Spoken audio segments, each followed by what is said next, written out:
Le prophète Sulayman, paix soit sur lui, aimait Dieu de tout son cœur. Dieu lui avait accordé de grandes faveurs. Il comprenait le langage des oiseaux, les djinns lui obéissaient, le vent était à son service, et Dieu lui donnait à la fois la sagesse et l'autorité. Un jour, en inspectant les oiseaux, Sulayman ne vit pas la huppe. Il s'inquiéta et dit « Pourquoi ne vois-je pas la huppe? Peut-être qu'elle est absente. Je vais la punir sévèrement, la capturer, ou qu'elle m'apporte une preuve évidente. » À ce moment-là, la huppe se trouvait au pays de Saba, près du palais de la reine Balkis, connue pour sa justice et sa sagesse. Son peuple l'aimait, mais malheureusement, il adorait le soleil au lieu de Dieu. La huppe fut choquée par leur déviation, et en voyant aussi le splendide trône de la reine, elle retourna rapidement auprès de le prophète Sulayman pour le prévenir de ce qu'elle avait vu. Arrivée à Sulayman, elle s'excusa de son absence et expliqua qu'elle n'avait pas perdu son temps en futilité, mais avait été occupée par ce qu'elle avait découvert à Saba.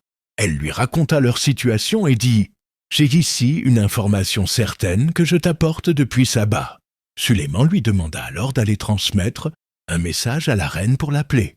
Elle et son peuple a adoré Dieu seul. Ainsi, la huppe s'envola vers la reine et lui remit le message, puis revint informer Sulayman de ce qu'elle avait fait.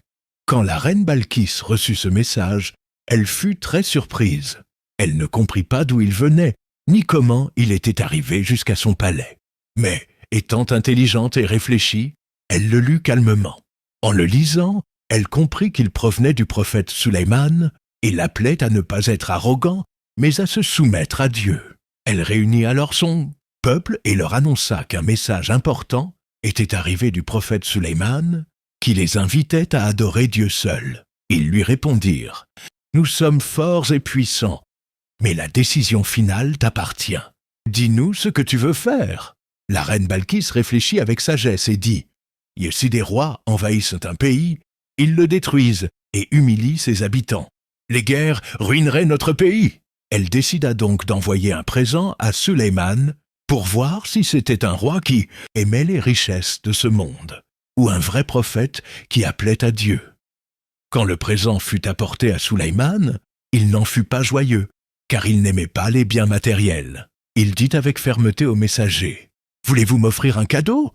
Rien de ce que j'ai ne vient de vous, et ce que j'ai auprès de Dieu vaut mieux que tout ce que vous apportez. Retournez à la reine. » Il leur ordonna de retourner auprès de la reine Balkis. Les messagers revinrent vers elle et lui racontèrent la grandeur du prophète Sulayman, la puissance de ses forces et l'impression qu'il donnait.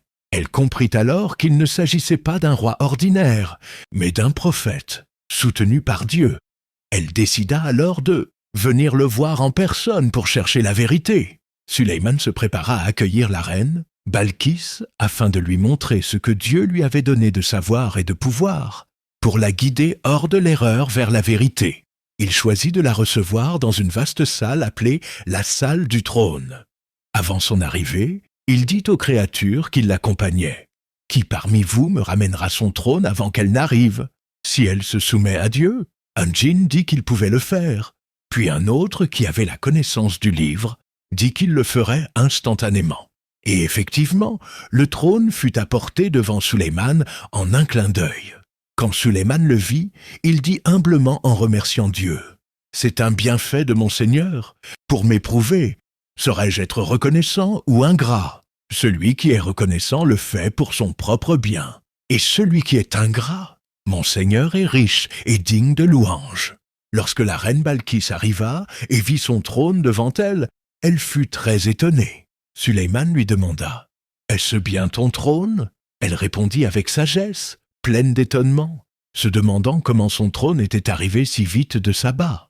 Sulayman lui expliqua que Dieu leur avait donné la connaissance et la capacité, mais que l'essentiel était la foi en Dieu, la confiance en lui et la certitude que tout se fait par sa volonté. Grâce à cette foi et à leur soumission à Dieu, ils avaient reçu science et pouvoir, non pour s'en vanter, mais pour remercier Dieu et l'adorer.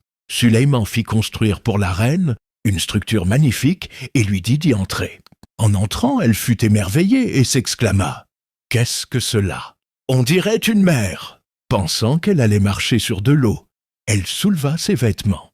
Mais ce qu'elle ne savait pas, c'est que ce sol était en verre transparent, si parfaitement poli qu'il donnait l'illusion d'une eau claire et profonde. Sulayman ne la regarda pas, mais lui expliqua calmement qu'il s'agissait d'une construction faite de verre poli. Lorsque la reine, Balkis, vit la grandeur de ce que Dieu avait accordé au prophète Sulayman, et qu'elle comprit que cela provenait de Dieu seul, elle regretta d'avoir adoré autre chose que lui. Son cœur s'ouvrit à la vérité, et elle crut en Dieu, l'unique.